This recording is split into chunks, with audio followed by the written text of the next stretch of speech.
আমি দেখেছি এদেশের বহু মহিলা পর্দা করে, বোরখার মধ্যে 500 রকমের ফুল থাকে, কোমরের পিছনে একটা পিতা দিয়ে বেঁধে রাখে, কোমরের সাইজ বোঝা যায়। দেখেছি এদেশের বহু মানুষের হিজাবের নামে হিজাবের মধ্যে জরি ঝরকা ঝুমকা, দেখেছি সোনালী গোল্ডেন কালার চকচক করা কিছু একটা তার হিজাবের মধ্যে। পর্দাসীন মহিলা আমি দেখেছি, আমি এদেশে পর্দাসীন মহিলাকে দেখেছি পর্দা করতে ভালোবাসতে, কিন্তু কালো বোরখায় পর্দা করবে না। নীল লাল বেগুনি এবং হিজাবের মধ্যে এখানে গোলাপ সেখানে চামেলি শিউলি চম্পা কত রকমের ফুল রাখতে।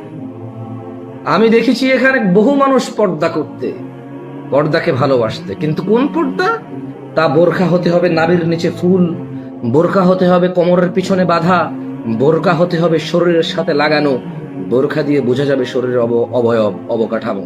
সেই পর্দা ভালোবাসতে দেখেছি বহু মুসলিম বোনকে, ওই পর্দাকে ঘৃণা করতে দেখেছি। ওই পর্দা আগের পর্দা বলতে শুনেছি বহু মুসলিম বোনকে, যেটা কালো হবে, যেটা ঢিলে ঢালা হবে, যেটা দিয়ে শরীরের অবকাঠামো বুঝে যাবে না।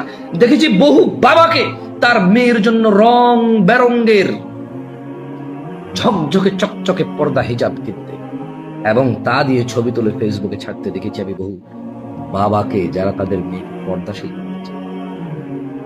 আমি কি বলবো আপনাকে, আমি বহু কিছু দেখেছি, আমার এখন মনে আসছে না। আমি বলছি না আমি খুব ভালো, এগুলোর ঊর্ধ্বে আমি নিজেকে এর ভিতরে রেখে কথা বলছি। আল্লাহ আমাকে ভালো হওয়ার তৌফিক দান, আল্লাহ সুবহানাহু ওয়া তাআলা আমাকে ভালো হওয়ার তৌফিক দান।